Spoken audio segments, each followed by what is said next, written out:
introduce you to Anushi. She has scored exceptionally well. She is the topper of the entire city and obviously her school. So welcome Anushi. Congratulations on your brilliant performance. So you have scored a full century in accountancy and economics and you scored 99 in business studies. तो सबसे पहले तो ये बताओ कि 1 marks कहाँ छूट गया? Right. So this was just a joke, obviously. इतना टेंशन मत लो, ठीक है? But did you expect कि 100 out of 100 आ जाएगा? BS में yes, I did. BS में you did. Yeah, but बाकी दोनों में आ गया. अच्छा, ओह तो you expected कि 100 out of 100 business studies में आ जाएगा and आ गए accounts और economics में. But accounts is straight forward. आपको नहीं लगा था एग्जाम लिख के कि 100 out of 100 आ जाएंगे? There are chances of error. थोड़ा जोर से बोल ले. There are Chances of error. अच्छा, so there are chances of errors that I can understand. Okay, so we are recording this from the point of view कि आपके जो juniors हैं जो ने maybe 10th पास किया है या 11th से 12th में आ रहे हैं, they will watch it and they should get an idea about how to prepare. ठीक है? So I will ask you certain questions about it. First of all, let's start with the beginning. How did you decided कि commerce लेना है? What was the motivation? मेरे पापा ने कहा था. I like the honesty. Mummy papa ने कहा था. So what मम्मी पापा से पर पूछा क्यों बोल रहे हो या ऐसा कुछ? मतलब like what mom says is कि मैंने बहुत छोटी थी तब मैंने बोला था मेरे को पापा जैसे बनना है. तो मम्मी ने बोला था फिर तो कॉमर्स लेना पड़ेगा. तो पापा क्या करते हैं आपके? पापा बिजनेसमैन है. ओह, तो पापा बिजनेसमैन है और तूने बोला था तेरे को पापा जैसा बनना है. हाँ. Did you enjoy it? Like mummy papa ने बोला तब लिया तो did you enjoy it or did you think it was burdensome? बहुत पढ़ाई करनी पड़ी है ऐसा कुछ? No, not at all. Commerce में मतलब like if you are on track with what is going तो बर्डन तो बिल्कुल नहीं होता. बर्डन बिल्कुल नहीं होता. कोई भी सब्जेक्ट से बर्डन नहीं हुआ. By the way Anushi has core maths as a subject, not applied maths, core maths. Again school ने आपको अप्लाइड मैथ्स नहीं ऑफर किया था, so you took core maths and she scored 95 in core maths. Brilliant, well done. Because applied maths से भी थोड़ा difficult हो जाता है, सम कॉन्सेप्ट जो होते हैं वो डिफिकल्ट हो जाते हैं.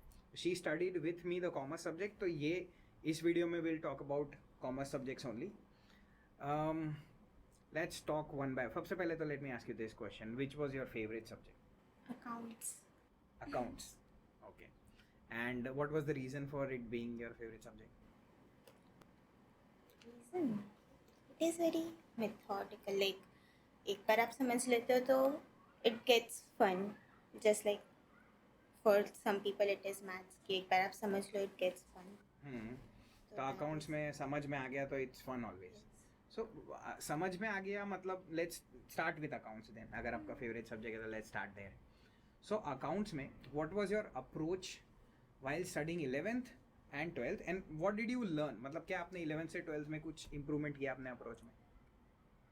Like 12th is obviously harder than 11th because 11th में बेसिक्स कवर होते हैं, 12th में हार्ड होता है. तो या 12th में थोड़ा ज़्यादा एफर्ट पड़ता है, 11th में इतना नहीं डालना पड़ता. और कौन से रेफरेंस बुक आपने यूज़ किए थे? TS Grewal. TS Grewal accounts में. And what was your approach towards it? कैसे पढ़ते थे आप? लाइक आप एक टॉपिक पढ़ाते थे, आप हमें पैम्पलेट्स दिया करते थे, तो I would complete it with in the period. आप वो टॉपिक ख़त्म करते थे सो दैट मैं लैग बिहाइंड ना करूँ. तो लाइक आपका जब तक ख़त्म होता था मेरा भी फिनिश हो जाता था. तो बस I would do only that. Anything मतलब आप मेरे साथ साथ ट्यूशन के साथ साथ you were not lagging behind eight anything. ऐसा नहीं कि स्कूल में 4 हो गए इधर 4 हो गए. जैसे ही कोई टॉपिक ट्यूशन में खत्म हुआ you completed that topic. And after completion ये तो एक बार लाइव स्टडीज की बात हो गई. What was your approach towards exam? Exams के वक्त I used to only solve sample papers. Like एक दिन है तो I would solve 3-4 sample papers. तो इतने एक दिन में 3-4? या बिकॉज एक में 2.5 घंटे 2.5 आवर्स लगते थे. तो एक दिन में 4 तो हो जाते थे. 4 हो जाते थे अकाउंट्स में. तो you 2 things that you did was tuition के साथ साथ पढ़ते रहो एंड देन लास्ट में सैम्पल पेपर्स. बहुत सारे एमसीक्यूज भी बहुत सारे. एमसीक्यूज भी बहुत सारे करें. स्पेसिफिकली एमसीक्यूज एग्जाम में थे इसलिए या कोई और रीज़न था? MCQs करने से लाइक एंट्री केसेस पता चल जाते हैं कि इस जगह पे लैगिंग है या फिर ये नहीं आता है. MCQ करते करते आपको समझ में आता था कि ये पॉइंट लैगिंग है, ये लैगिंग है, ऐसा. Yes. तो एग्जाम देना अपने आप में पढ़ाई है एक तरीके से. Yes. तो for her it is obvious, she just said yes. But बहुत सारे बच्चे पढ़ते टाइम ऐसा होता है कि पहले मैं बैठ के बहुत सारा कुछ पढ़ूंगा, 4-5-6 किताबें छान लूंगा, फिर बैठ के एग्जाम लिखूंगा. ऐसा नहीं होता है. आप जब एग्जाम लिखते हो वो itself is a study. जब आप MCQ अटेम्प्ट करते हो, जो नहीं आता, then you can go back and study that. And did you read accounts और did you practise it? Very less accounts read तो नहीं कहता हूँ. एक बार NCERT पढ़ ली थी जस्ट. मतलब ट्यूशन के पैम्पलेट्स और TS ग्रेवाल फॉलो करते थे, लास्ट में यू डिड NCERT का briefly reading. And my question was, do you practise और do you read accounts? Practice. हाथ से Yes. Every time. Yes. So अगर आप 10th से 11th आ रहे हो तो आपको पहले कुछ चैप्टर्स में ऐसा लगेगा कि थ्योरी है, बट ऐसा नहीं है. As soon as you hit the initial phase of theory आपका खत्म हो जाता है अकाउंट्स में. It is all practical. And you, how many notebooks did you complete practice में 11th और 12th मिला के? 11th 12th मिला के. अब 11th I don't remember. 12th का बता दो चलो. 12th में लाइक 600 पेज की 2 एंड 4-5 और. 600 पेज की 2 और 4-5 छोटी वाली. हाँ. मतलब यू कैन से 600 इंटू 3 जितने पेजेस आपने कंप्लीट करे होंगे. That is the amount of practice that you did. So city topper बनना है तो that is the kind of practice that you need to do. Alright, तो ये हो गया अकाउंट्स की बात. Which was your favourite subject? What was the next best subject out of the two? Economics. Why economics? Because economics is relatable and more understandable. Like business is relatable but थोड़ा बहुत theoretical ज़्यादा है. Okay. But economics you get to know how the world is going. And what was relatable, मतलब what is related, what was it relatable from 11th only या 12th से relate करने लग गया? 11th में थोड़ा बहुत because obviously microeconomics. हाँ. 12th में like budget वगैरह सब कुछ. It gets very relatable. तो यू आर सेइंग बेसिकली, मैं आपको पैराफ्रेज करता हूँ कि आप न्यूज़ देखते थे तो आपको लगता था कि हाँ जो मैंने इकोनॉमिक्स में पढ़ा है that is coming in the news, so it becomes more relatable. Micro economics is a bit more personal, not news में नहीं आता. बट जैसे आप 12th में माइक्रो इकोनॉमिक्स पढ़ोगे आपको टीवी पे न्यूज़ समझ में आने लगेगा, hopefully. That should be the aim, right? अच्छा, आईडी बोरिंग लगा? बताओ.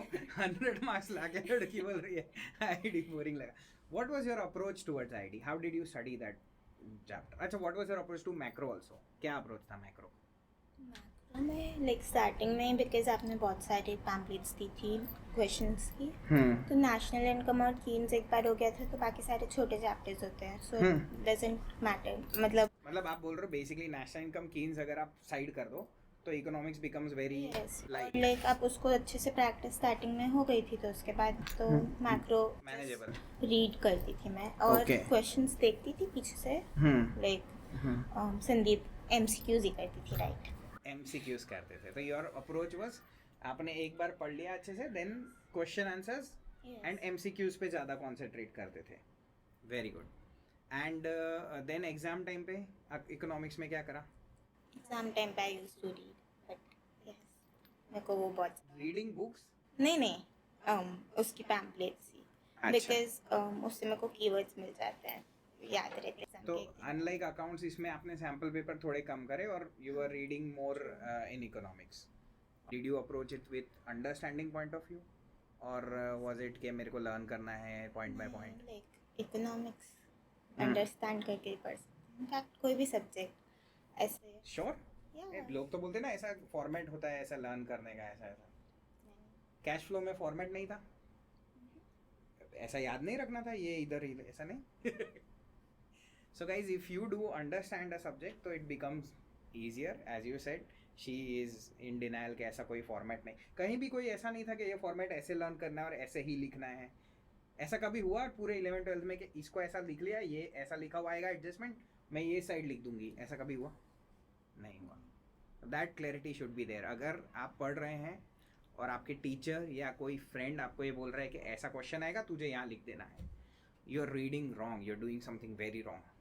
आप पढ़ाई गलत कर रहे हो, सही बोल रहा हूँ? पक्का? अब स्टूडेंट बैठी हुई है सामने, हाँ ना तो नहीं बोलेंगे वो, ठीक है। So last subject business studies. But मुझे ऐसा लगता है कि आपका जो अप्रोच था, मतलब आपको आपने बोला ना मुझे मेरे फादर की तरह बिजनेस में जाना है, सो एक्चुअली प्रैक्टिकली अगर आपके एम से देखी जाए तो business studies becomes more important than the other two. But मैं बताता हूँ क्या डिफरेंस होगा। When you will work a little bit, थोड़ा आप 1-2 साल कहीं जाकर काम करेंगे बिजनेस में, ऑफिस में, तब आपका जो सीक्वेंस है ना अकाउंट्स इकोनॉमिक्स वो बदल जाएगा। बिकॉज इकोनॉमिक्स में क्या हुआ, आपने देखा न्यूज़ में तुरंत आ रहा था तो आपको रिलेटेबल लग गया। बिजनेस स्टडीज में प्रॉब्लम ये हुई कि बुक में था बट आपको उतना ज़्यादा प्रैक्टिकल उस टाइम पे नहीं लगा। सो व्हाट वाज योर अप्रोच? लोग बोलते हैं बहुत मुश्किल होता है याद रखना, मेमोराइज करना बिजनेस स्टडीज को। Is your memory really good? No, are you sure? Are you being humble? not in studies, no. अच्छा, बाकी सब में अच्छी है, ओके।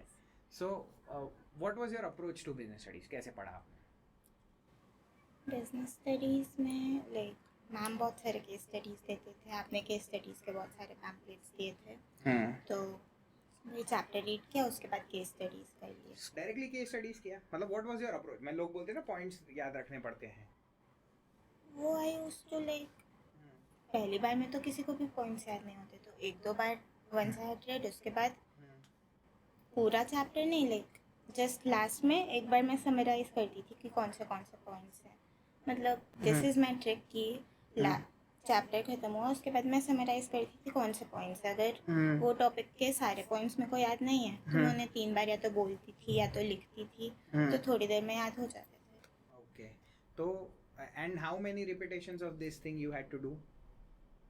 पूरे 12th में आपने कितनी बार एक चैप्टर को पढ़ा होगा? एग्जाम से पहले, हर एग्जाम से पहले। हर एग्जाम से पहले? कितने एग्जाम्स? मतलब एक आपका स्कूल का टेस्ट होता है पीरियोडिक, फिर हाफ ईयरली में सेम रिपीट होता है, फिर एवरी प्री बोर्ड और ट्यूशन के टेस्ट? ट्यूशन के टेस्ट नहीं, उसमें नहीं पढ़े थे। मतलब उसमें ठीक है, सो यू कैन से कि एक चैप्टर आपने मिनिमम 6 बार 5-6 बार तो करा होगा, श्योर? अच्छा, and what was your trick? क्या कोई मेमोनिक कुछ ऐसा लर्न करते थे या तो क्या कैसे याद रह गया? फिर सब लोग बोलते याद ही नहीं रहता। by like as you do questions you get to remember it. Question करके ही याद रह जाता है। Good point. So again the same thing is being repeated कि आप क्वेश्चन आंसर्स करिए, जो आपने पढ़ा है उसको अप्लाई करिए तो ऑटोमेटिकली वो लर्न हो जाएगा। ऑलराइट, ऐसा लगता था आपको, अंदर कॉन्फिडेंट लगता था कि मुझे नहीं याद है अभी तक, ये नहीं याद है, ये नहीं याद है, ऐसा एग्जाम में जाने से पहले? बोर्ड से पहले तो नहीं, एग्जाम से पहले भी नहीं। ऐसा कभी नहीं लगा? मतलब by the time you walked into your exam every time you were confident कि भाई मुझे आता है? मतलब बीएस में ऑलमोस्ट केस स्टडीज होती है, तो इट इज़ बेसिकली आपको पता है कि क्या पॉइंट्स हैं, मे बी लैंग्वेज भी नहीं पता है बट पॉइंट्स पता है, तो you can find that in the case study कि क्या पॉइंट्स हैं, तो उसके बाद कभी इतना डिफिकल्ट वो रह ही नहीं जाता। Alright, and finally how was your 2 years with commerce and with SF classes? So मुझे थोड़ा मार्केटिंग मटेरियल चाहिए। SF classes was like the best. अच्छा, मैंने ट्यूशन क्लासेस अपनी लाइफ में कभी इतनी एंजॉय नहीं किया, मैं हमेशा ट्यूशन से भागती थी। लाइक मैंने 10th में दिसंबर से ट्यूशन क्लासेस जाना छोड़ दिया था और आपके साथ मैं लास्ट डे तक आई थी। एंड व्हाट वाज, मतलब क्या डिफरेंट था? What was it that you enjoyed? I learned many things from you. In fact, for matter, आप जैसे टाइम टेबल बनाते थे, that helped me a lot. और मेरे टाइम टेबल बनाने से आपको क्या? मैं तो क्लास के लिए टाइम टेबल बनाता हूँ। yes, तो मैं बनाती थी उसके बाद time table, so that helped me a lot. अच्छा, सो बाय एक क्लास का टाइम टेबल आधार रख के, बेस रख के आप अपना टाइम टेबल बना लेते थे। Very good, very good. Overall अगर किसी 10th वाले को टिप्स देनी हो, मतलब कोई आके 10th वाला पूछे कि दीदी आपने इतना अच्छा स्कोर किया, व्हाट शुड आई डू, मैं क्या करूँ, तो क्या बोलोगे? टीचर के साथ रहना चाहिए, लाइक ऐसे ना ज़्यादा आगे जाना चाहिए ना पीछे जाना चाहिए, सर जो पढ़ा रहे हैं उसको फॉलो करते रहो, बस इतना सिंपल एडवाइस है। वेरी गुड, तो थैंक यू सो मच अनुषी। आपका bye the way last question, आपका फ्यूचर प्लान अब क्या है? फ्यूचर मैंने मुंबई यूनिवर्सिटी के फॉर्म्स भरे हैं, तो if I get in there I will pursue CA and BCom side by side. Okay, तो you will pursue CA and BCom side by side. आपने फाउंडेशन दे दिया है? चलिए, so all the very best for your foundation results and I hope कि आपका future उतना ही bright रहे जितनी आप हार्डवर्क करते हैं and congratulations for being the Baroda topper. Thank you.